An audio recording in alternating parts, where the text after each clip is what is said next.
everyone, and for today's equine learning segment we are going to talk about horse markings. So I thought this would be good to follow up on last week when we talked about equine coat colors.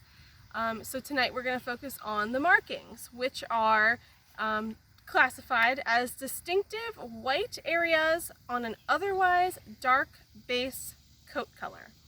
So most horses, I think pretty much all of our horses, have some sort of marking on them, and these are used to help identify the horse. If you think about a situation where you might have a huge farm and you have 20 chestnut horses, those white markings on them are going to help identify which one is which. So these markings are almost always present at birth. So they don't change over time or over any of the horse's life unless they are from an injury or something related to that. And most markings have pink skin underneath most of the white hairs. So a few faint markings that you might see may occasionally have white hair with no underlying pink skin. Markings may appear to change slightly when a horse grows or sheds its winter coat. But this difference is simply a factor of hair coat length, and the underlying pattern on their skin doesn't actually change. So on a gray horse, markings visible at birth may become hidden. I know we talked last week about how oftentimes gray horses are born darker colored, so you might see markings on them, but since markings are white, when horses, as they gray, those markings will disappear. But if you hose down their leg or their face, you'll see that pink skin coming through underneath. So the markings do not change as the horse gets older. Recent studies have examined the genetics behind white markings and have located certain genetic that influences their expression. In addition to white markings on a base coat, there are other markings or patterns that are used to identify horses, such as Appaloosas, Pinto. I'll show you Dapples on Tilly tonight as well. And I know last week we talked about the different markings that Mixie and Sally have on them that are very unique. So we're going to go through a few of our horses tonight, and I'm going to show you their distinct markings. You are getting in your handouts for this week 2 handouts. One is just a graphic of computerized horses. They're not our horses, with the markings written underneath. So we're going to talk mainly about facial markings and leg markings. So and then also you have a handout 5 of CTR's horses here that all have different facial markings. We're going to talk about them tonight, but follow along and write what their facial markings are on the line. Alright, so we're with Tilly here first, and like I said, we're going to focus on facial markings and leg markings. We're not going to go too much into anything else other than, I did tell you I was going to point out her dapples, and her dapples are those little spotted markings all over her that she gets in the summer. They are so beautiful. So facial markings are usually described by shape and location, and there may be more than one distinct facial marking. It doesn't necessarily mean that they just have one on their face. It may be a facial marking made up of different things. So you can see on her face, especially if you follow along on your handout, that she has a bald face. It's kind of a silly name for it, but she has a bald face.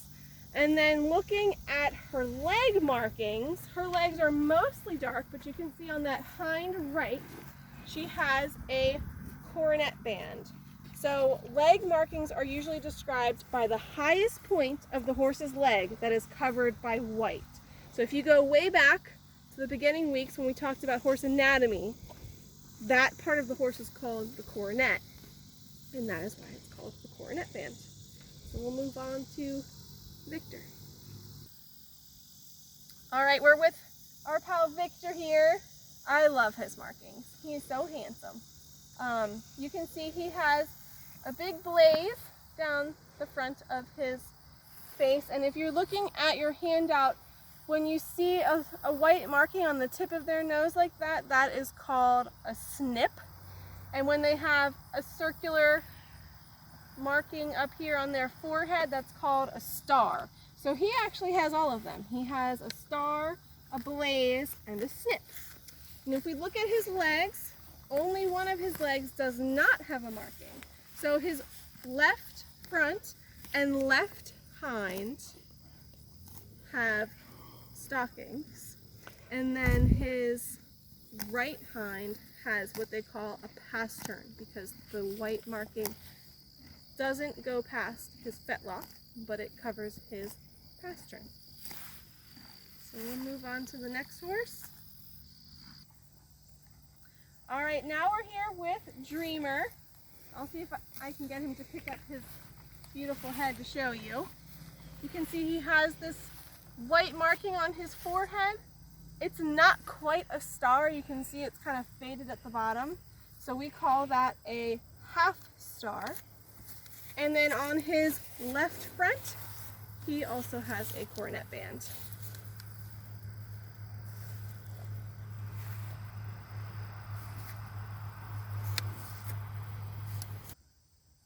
All right, here we have Foxy. And you can see that on her face, she, like Victor, has a star, a stripe, and then she also has, no, Victor has a blaze, excuse me. She has a stripe and a snip on her nose. She does not have any identifying white leg markings. All right, so we have Stanley, and as you can see, he does not have any markings on his face. You don't see that as often, but he does have some identifying leg markings. Stanley. Thank you for sneezing all over me. So on his hind right, he has an ankle sock, and on his front left, he has a half stocking. It doesn't really look like it from the front, but in the back, the white mark goes up past his ankle.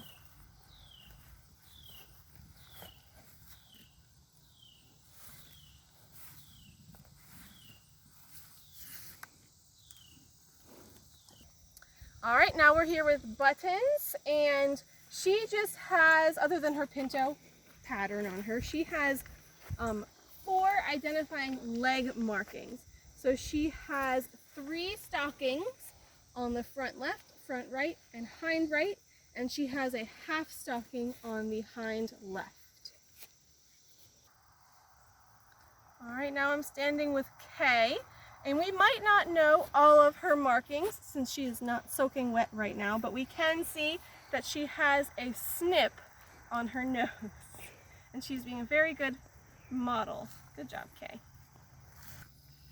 All right, so now we're with Mixie, and I know we talked a little bit about her unique coloring last week. Remember, she is a roan, which is sort of opposite of the rest of the horses. She doesn't have any white markings, so you can't actually consider them markings, but she does sort of have 4 dark red stockings, and she doesn't have any identifying facial markings except some freckles on her cute nose. She says okay enough. And finally we have Captain here. So he has a star, and then he has 3 leg markings. He has 2 pasterns and a coronet band on his left front.